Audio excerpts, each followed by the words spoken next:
In the years after the eruption, when some of Pompeii's buildings were still visible, scavengers burrowed into the rubble to recover valuables. But by the time the ashen pumice ripened into soil and a new generation of settlements sprouted over the ruins, all knowledge of the city's location had been lost.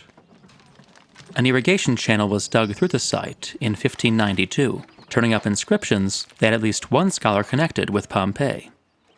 Yet despite his insight, and despite other discoveries, Pompeii was only identified in the mid-18th century, when the first excavations began. After a slow start, a grand aristocratic villa came to light, followed by a monumental theater and a temple glowing with frescoes. Gradually, inexorably, Pompeii became famous. From the beginning, the bodies found among the ruins were part of the site's mystique. Early descriptions were often fanciful. Four skeletons lying beside iron shackles, for example, were interpreted as the remains of prisoners left chained in their cell. A jewelry-draped woman found in the gladiator barracks was described as a wealthy matron caught in the act of visiting her gladiator lover. A skeleton discovered near one of the city gates was enthusiastically misinterpreted as a soldier who had remained at his post, spear in hand, through the horrors of the eruption. The best known of all the victims discovered in the early days of the excavation at Pompeii came to light in the villa of Diomedes, a lavish aristocratic residence just outside the city walls. Here, the bones of 20 people were found in a subterranean wine cellar, lying where they fell when the pyroclastic surge came howling through the skylights. As they began to clear the skeletons, the excavators noticed that exact impressions of the victims' long-vanished clothes and flesh had been imprinted in the volcanic debris. One young woman had left an almost perfect image, down to the features of her face and the folds of her tunic. Although the diggers shattered this mold as they tried to remove it, they managed to save a few pieces, including the impression of one breast. This became a highlight of the site museum, and eventually inspired an eccentric French novel. While we await a Hollywood production of that story, those of us who love history can turn to Magellan TV, a streaming service for high-quality documentaries. Viewers of this channel might especially enjoy I, Caesar, a series exploring the lives and legacies of 6 Roman emperors, from Augustus to Justinian. My favorite episode was the 3rd one, which covers the reign of Nero. Without stinting on the scandals that fill our ancient sources, the show's writers made a real effort to separate fact from legend, never an easy task when dealing with the most notorious Roman. To watch I, Caesar, and hundreds of other ad-free documentaries on a wide range of topics, sign up for Magellan TV and watch anywhere, anytime, on any device. Click the link in the description for a free 1-month trial and start exploring Magellan TV today. The sensational finds in the house of Diomedes, where the faces of the dead were impressed in the ash, were the first of many. As more of Pompeii was cleared, the excavators noticed that many skeletons were found in body-shaped hollows. These, they realized, had been made when the ash of the pyroclastic surge hardened around clothing and flesh. In 1863, the director of the excavations had the idea of filling these hollows with plaster of Paris and glue, creating a haunting mirror image. This was the origin of the famous plaster casts, which convey, more powerfully than any description, the anguished final moments of the victims of Vesuvius.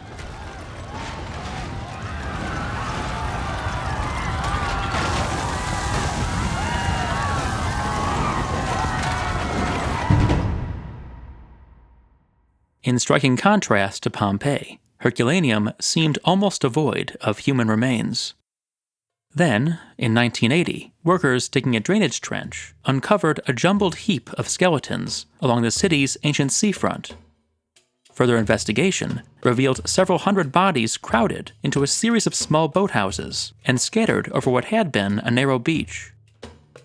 Like the vast majority of the dead found at Pompeii, the victims crowded along the seafront of Herculaneum had been caught by the pyroclastic surge, their lungs seared by burning ash, their bodies blackened by 4th-degree burns. forensic analysis of the skeletons revealed some interesting facts. The people of Herculaneum ate quite a bit of fish, were mostly free of lead poisoning, and were, on average, slightly taller than the modern inhabitants of Naples. Beyond such details, the bodies found at Herculaneum and Pompeii humanized the eruption and the world it destroyed. Take, for example, the very first group of plaster casts made in Pompeii, a family of 4. The father was carrying the house keys, a few pieces of golden jewelry, and about 400 sestertii of coins, probably the family's savings. The mother held a bag with more valuables, a mirror, some silverware, a figurine made of amber. Their 2 young daughters had their hands free as they scrambled with their parents over the heaped debris. The pyroclastic surge caught them all in a street near the Forum. A rich man carrying a fortune in gold and silver coins. A slave, iron shackles on his ankles. A doctor, his box of instruments beside him. A soldier, sword and dagger at his belt. A boy, sick in bed. All victims of the same disaster, all participants in the same tantalizingly familiar world.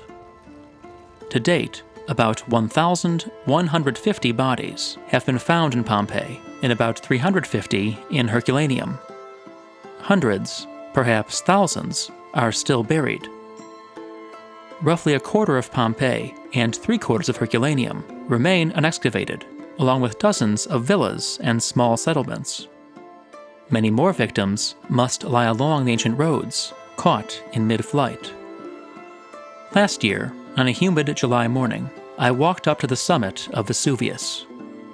With the exception of a few silently steaming fumaroles, all was stillness in the crater.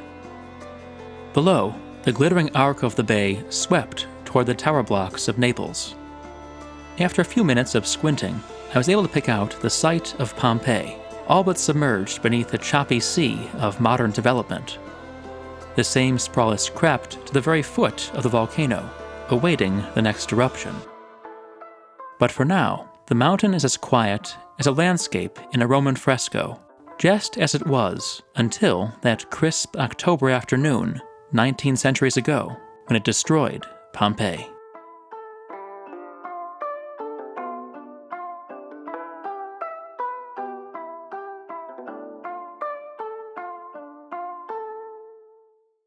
I hope you enjoyed this video and the rest of my Pompeii series. Please consider supporting Told in Stone on Patreon. You might also enjoy my book, Naked Statues, Fat Gladiators, and War Elephants. Thanks for watching.